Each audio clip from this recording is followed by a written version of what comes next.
Happy Thanksgiving! What will it take for the Who's to knock off the Hokies and go bowling? That plus this week's Mincers Moment. Don't miss this next on the Cavalier Connection.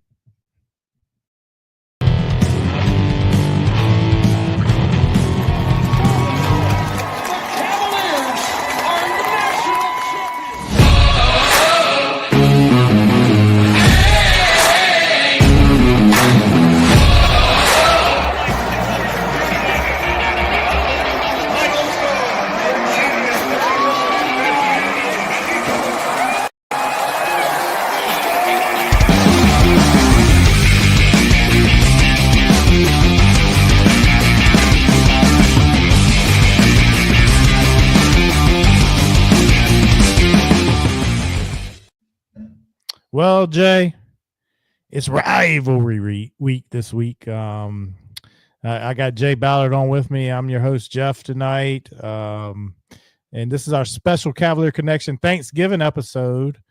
We got Virginia Tech playing the Who's on Saturday. You know, we have quite the hatred for that program. And, you know, hasn't gone over so well in the recent years. How are you doing tonight, Jay? Oh, I'm doing great. This is one of my favorite weeks of the year. And I was actually talking about this at work today. Man, I love this game, but man, I hate this game. Every year I look forward to it. It's such an opportunity to do something, great. And we just haven't done a real good job in this rivalry. But I think Jack likes to call it hate week, but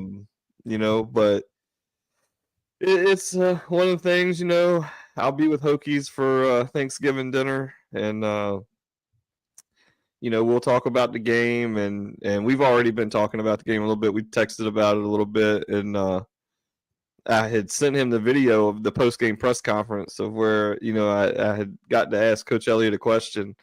And so I said, hey, if you go to this point, you'll hear me.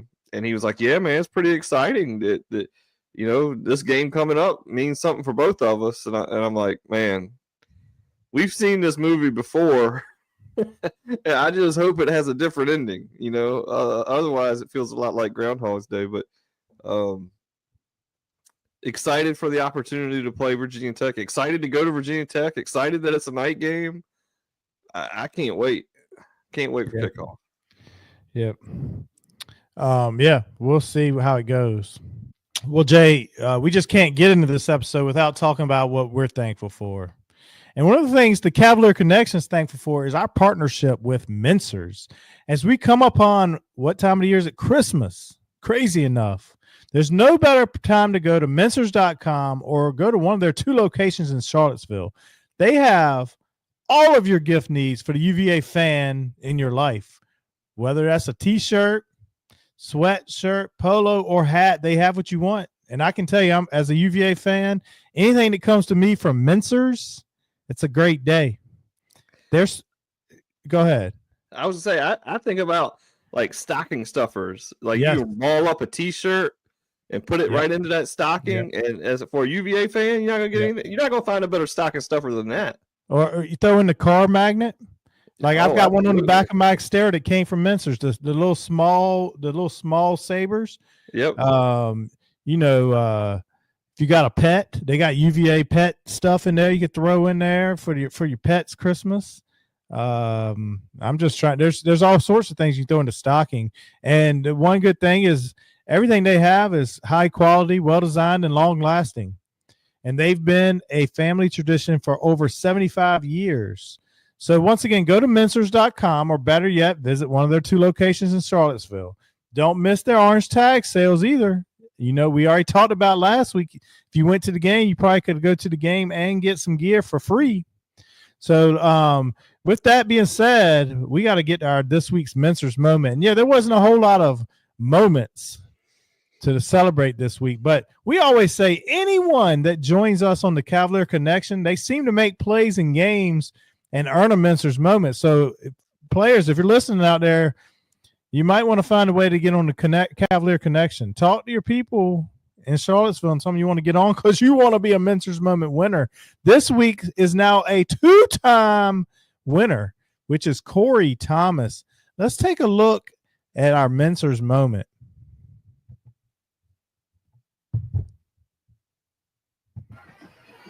Kevin Jennings has been able to get just about everything he wants so far today. Zeke's in it until now, and it's intercepted. On cue, Corey Thomas. And the spark the Wahoos needed perhaps right there. Did that one buffer on us? It did buffer. Let's try that one more time. Yeah, for one the more fans time. out there. It buffered for me anyway. Yeah, it buffered for me too. All right, we're gonna try this again. Because I want everybody to see what our man Corey Thomas did. That's right. Without a buffer. Kevin Jennings has been able to get just about everything he wants so far today. Oh, Zeke's in it. How until now, and it's intercepted. On cue, Corey Thomas. This and is terrible. The Wahoos needed perhaps right there. He was the spark we needed, but at the time I think we were down 20-0. 20 to nothing. I really thought, man, this could give us a shot. That turnover came in plus territory for us. You know, we're right down there, close to the red zone. Go get one touchdown, make it 20-7, and then your defense has got momentum. You just forced a turnover, and we just couldn't do it offensively. But Corey Thomas Jr., shout out to him. I will say I got to talk to Corey after the game in the locker room or in the interview room, and I asked him, how hard is it to just play so hard and so well when your offense is struggling? And like a true great team player that he is, he was not going to throw the offense under the bus, and he just said, hey, look, if we're doing our job and the offense doesn't score any points, then, we can't lose if we don't give up any. So, we can always be better. We got to look ourselves in the mirror and be better. So, we were big fans of Corey's. He's had a great year in Virginia. I wish he had more, but man, glad he chose Virginia in the portal. Yep. So the Hoos took a tough loss on Saturday, 33-7 to SMU. Like we just said, it wasn't a whole heck of a lot of positive to talk about. So I think somewhat we probably about bury that game and focus on the fact that everything is on the table for the Hoos to go bowling this coming Saturday versus our hated rivals, the Hokies. You can't ask for anything more in our position. Yes, there's plenty more we love to have. We like to be having our name called in the top 12 for the playoff, but right now this is what we are. And coming into the season, our goal was we need to go bowling. So you have the chance. You all the cards are in your hand. You control your destiny. If you go bowling, you win this game, you go bowling. You lose this game, you've lost to Virginia Tech again for the 20th time in 21 years. And there's a lot of negative conversation coming out of the Hoos football program after the game. So just to start, was there anything else you wanted to add from the SMU game? I did want to say Jay and I were first time this season, both of us could sit in the media room or in the press box together. So it was a blast. A shout out to UVA football athletics this season, and also the crew that has approved us to cover these games. We're very appreciative for that opportunity. And, to get to see it from another perspective was outstanding. Was there anything that you wanted to talk about from that SMU game, Jay? Well, I mean, I think you've got to at least touch on the fact that in the previous games that we've been blown out, Musket would come in and wrap it up and has looked good doing that, to the point where last week we were told by Coach Elliott that they were in a competition for the job, coming into Saturday. Calandria apparently won that competition, if there actually was one. And so you would think, though, it's close, right? I mean, there's close. Now, Malachi Fields said in the post game that there was nothing different last week than there've been all year. Now, whether that's just him just doing toeing the line, but he said that there was nothing different in the preparation of the court between the two quarterbacks on the game before the SMU game than there had been all season. And one thing I thought it was interesting that Coach Elliott said in the postgame was that the plan was internal, meaning we're not telling anybody what we're doing. Supposedly the guys knew, and it sounds like Malachi, if all year long you've practiced one way, then there's no reason to think that the quarterback's going to change on Saturday. Look, you can't sugarcoat it. Calandria has been awful. He's just been awful. There's nothing. He's done nothing good. Now, is it all on him? Absolutely not. He got sacked 9 times on Saturday. That's 19 sacks that we've given up in the last 2 home games. And, you simply, can't put all the blame on him. Now, some of those sacks are him just running out of bounds behind the line of scrimmage rather than throwing the ball away. Some of those sacks are receivers not getting open. Some of those sacks are the offensive line just getting bulldozed. Some of them him holding the ball too long. And some of them are holding the ball too long when guys are wide open. And I meant to tell you to cue up that play where we're down at the goal line, running back breaks wide open, and he's looking at him, and he doesn't make the throw. Yeah, and there was a lot of plays like that. I don't know what he's looking at. I don't know what he's seeing, what he's not seeing. But AC's been really bad. And when the quarterback is bad, the offense looks bad. Is he bad because of Coach Kitchens' play calling? I think it's just a combination of all those things. The offensive line hadn't been good enough. Receivers aren't getting separation enough. They're not being schemed open enough. Calandria is not making plays when they're presented enough. But you can't win football games when you're throwing for 108 yards and you have like 173 yards or something to total offense. So as much as I'm excited for Virginia Tech, and we'll talk more about that game here soon, Saturday was tough. Coach Elliott apparently you and I don't really have a whole lot of experience. That was my first time. You're third or fourth in the post-game presser. Apparently Coach Elliott was about 20 minutes longer talking in the locker room to the team after the game. So obviously there was a message there to the team. And crazy enough too. As we're saying all this, the team still is 5-6. And when the season started, we said if we get 6 wins, it's a successful season. Yeah. And I would say, and I still believe that. I still all in on that. I think the thing that's gotten us though is in these losses how bad we've looked and how bad the offense has looked. The defense has really done their part, in my opinion, to allow us to already have 6 wins. The offense, though, I'm thinking 6-6 is a successful season, and the 6 losses. Yeah, we may have lost games by 14 or 21, or we may have lost some close ones. But after watching Calandria last year and that offense cook a little bit, I'm thinking we saw something to be positive about. Calandria just threw for 290 yards, ran for 75, 3 touchdowns, threw a pick. Things look good, but we just couldn't stop them on the defensive side. We lost a shootout, 35-21 or something like that, where the game, but really we lost by 14, but we had the ball down 7 late and we went for it on 4th down and didn't get it, or, whatever. That's how I envisioned our 6-6 if we finish that being. And I think that's where you have your downs on this team. And the offense has just been as putrid of an offense as I can ever remember at Virginia. I don't ever remember the offense looking this bad, ever. In my lifetime that I can remember watching Virginia football. Yeah, Cavs Corner put out an article today. I don't know if you had a chance to read it. I think I retweeted it on how bad the offense has been in Coach Elliott's tenure.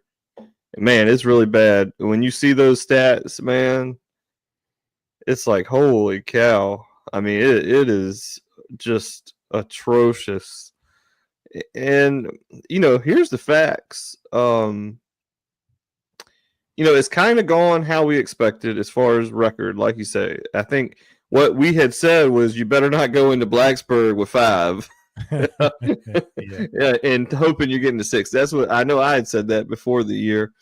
We thought we'd start fast with our schedule. We were hoping for 5-0, 6-0, realistically 4-2, which is exactly what we were. Yep, 4-2 after 6. And we knew we had that brutal stretch where we were able to steal that game at Pitt and give ourselves a chance to get to 6. But the facts are, you want to say Coach Elliott in year 3, he's building something. But Jeff, what are you building when 43 guys are about to kick bricks out? 43 guys are playing they just played their last home game. And that's the ones who played their last home game. That's not including the ones who are going to transfer out. Right, and you're definitely going to have some turnover in the transfer portal. Let's just say you have a low number of 10. Right. I think that's probably about what the average school is probably experiencing. You're 2/3 of the roster turned over, So this has nothing, to me, bearing on next year outside of potentially Calandria building some confidence that he can take into the offseason, because as much as I think you and I would like to see Musket start this game, it ain't going to happen. This is not going to be the Musket show. You're going to have Calandria out there. And honestly, I don't have a whole lot of hope that he finds it all of a sudden in 25 degrees at night in Blacksburg against a Virginia Tech team that won in their worst years. It's like big brother, little brother. Like I ain't even gonna say big brother, little brother. It's like father, son when your son's like 10. Yeah. And, he might be old enough to start talking a little crap to you on the court or something. But like, okay, I'm gonna let him talk a little bit. He gonna feel a little froggy, and then when he goes up, I'm gonna send that shot to the house over here and go get it, boy. And that's still to this day 18-year-old Jack with me. But that's what it feels like, man. Because I hope this team. Sanker had a quote today that this game was not gonna go like the one in Charlottesville, basically. What else is he gonna say? They felt like they quit last year. Yeah, what else is he gonna say? Specifically, but the team. And so, it's gonna be a tough environment, Jeff. Now we might catch a break. We might see their third string quarterback. I mean, Drones didn't play last week. He's questionable. And then Schley got looked like a concussion late in the game. He's questionable. If you can play them with their third string quarterback, can you beat them then? In that 20 years, where we beat them one time, there are years we've had games won, and we find ways to lose it. We'll dominate a football game. We find a way to lose it. Think about Perkins' year in 18. We're in overtime. But that game should have never gone to overtime. Remember, we fumbled the ball going into the end zone to ice it. And then when their offense had done nothing all day, they drove like 99 yards to send it to overtime. Then we held them to a field goal, and, we're easily going to go in and score to win that game. They hadn't slowed us down all day, and Perkins gets hit and fumbles. And I literally remember just falling on my couch. Like I'm standing up and I just fall on the couch. Let me give a Jay Ballard's Virginia Tech story. Oh boy. I don't know which one this is, but as we were, I was at Jay's house as a teenager, and I want to say his cousin was over there, who's a huge Virginia Tech fan. and we And watched grad. the game. What's that? And grad. And grad, yeah. But at the time, he wasn't a grad. And I think it's the year we lost when the coach tried to trip the I player. remember that. Yeah. So when the game ended, I'll just never forget this. Jay went out the front door and he just started kicking everything in the yard. If it was a ball laying there, it was getting kicked. If it was his brother laying on the ground, he was getting kicked. He kicked things all over the place. He threw stuff all over the yard. The amount of devastation in Jay Ballard on that day, it took a little sting off for me just watching Jay kicking things around the yard. and his cousin Adam, he's just getting a good old chuckle out there. Life is great. He just watched us lose. Our coach tried to trip the player running down the sideline, and now Jay's out here having a temper. I had definitely a temper that night. Good thing we weren't on the golf course. Oh, I know it. Yeah. But yeah, so we'll see. Saturday's gonna be tough. I never feel good about a Virginia Tech football game. I will say last year when they were coming to Virginia, I had a sliver of hope. I felt like the team was looking up, and Wade Calandry was playing towards the back end of the year, and we're going to be at home. I really thought we had a shot. And the way we got beat last year, I have little to no hope. I know we can win the game, like talent-wise on the field. Virginia Tech's not very good, and I agree if it depends on what quarterback's playing. But I don't feel great. I just don't feel great. I have a suggestion for you, Jeff. What's that? You're going to be out of state, so you can actually bet on this game. I could actually. Virginia Tech is only a 7.5 point favorite. And what was the final score last year? 52-10. Yeah, that's bad. I'm not betting on the game. I'm just saying, if you wanted to pay for Jack's college, you could go ahead and lay that 7.5. I think. I'm going to save the predictions for another show, or well, not for another show, but probably for an article. I'll have I'll write. Hopefully, I'll get to write. I didn't get to write last week a preview article. I did write a post game article, but I don't think it's updated yet. So. You saw there's an email. Did you see the email from him? I did not. He emailed. The site's been down, and they're having to work with the whoever from the site to try to get it fixed. They can't put anything up right now. He did reply to you today. Okay, that makes sense. But yeah, if I'm gonna pay for Jack's college, I had to bet Virginia to win outright and hope they do. That's pretty penny. I don't know what the plus money is on that, but it's significant. That'll be the payday. That's the payday. Yeah. So if it's 7.5 right now, we'll see. But yeah, I'm not gonna be far. I'm going to be in the Smoky Mountains of Tennessee. I'm going to be crossing through Blacksburg as they are tailgating out there. I'll probably be getting into Tennessee about, a little bit before game time, just in time to be able to watch the game.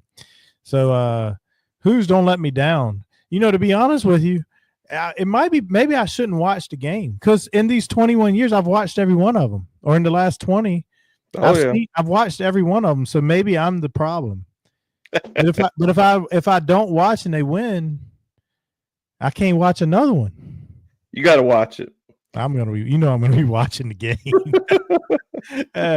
But yeah, and the thing that stinks. I don't know if you'll be able to, Jason. I'll be out of town, but Jack may be available if we pull off a W. If you could get live, post game live, I can't think of a reason why I wouldn't do that. I'll probably go. I may go live either way. Yeah, that would be. Well, I think my goal would be to go live either way. It'll be hot. It's gonna be real hot after that. We might get infiltrated by some Hokies, but yeah. Well, what can you say? You had to put you put the disclaimer before you go live. The following program is not suitable for younger viewers. Viewer discretion is advised. Yeah. Either way, after the win or the L. But yeah, I don't feel great, but I don't have any final score predictions. I don't feel great. This is about the time we started the podcast last year. And Jack and I were at the Virginia Tech game, and I got home. I didn't even know how to run anything. Remind me, Jeff, who picked Virginia Tech in that game? Well, you, but who picked Virginia? Hey, listen, if you follow Virginia sports on Facebook or on X, many people will say Jay's not a real fan because he picked Virginia Tech, whereas I picked Virginia, so I'm the real fan around here. Yeah. But Jack and I got home, and I didn't even know how to run anything on a podcast. Still, we were doing things wild, and what's this? We were doing Zoom and that kind of stuff, and I was ready to get. I was fired up. I was ready to go live when I got home. I didn't even know how to do it. We wouldn't have a sponsor today, probably. I didn't even know how to. The thing is, I didn't even know how to go live. So that was on the positive note, because I wasn't going to say anything positive. Nothing. It's like on The Office when Creed thinks he's got a blog. Oh yeah. Yeah. Like Jeff thinks he's live right now, but he's just talking to the phone. I would just be talking to the phone because I was quite ticked between my fan experience and how the game went. But I think a lot of people left feeling that same way Saturday, Jeff. It just happened it wasn't Virginia Tech. Yep. Did you read the post from Good Feet Stores, Mr. Cotton? Oh yeah. Yeah. Very well written post and had a lot of good points in it. If you don't follow him on X, is Jonathan Cotton. He's the Good Feet Store owner. And he does a lot with the university. He's huge, part of the program, I think. NIL. He's big with the NIL. Yeah, and he had a great post, so I'm not going to try to say what he said, but definitely go check it out on X and you get his opinion. Agreed. Yep. I think we'll wrap this one up. As we close this episode off, first, I'd like to say happy Thanksgiving to everybody out there. Hope you guys all fill up on that turkey and gravy and whatever else you like to eat. And hopefully we get some turkey on Saturday with a nice upset win of the Hokies.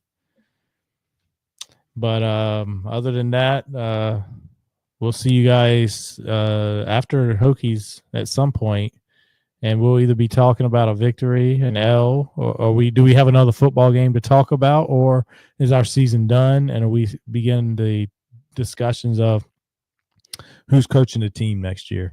Yeah, who's the O coordinator and who's special teams coordinator? Yep. But other than that, you're a realtor, drop your cards in the box. That's all I'm saying. Go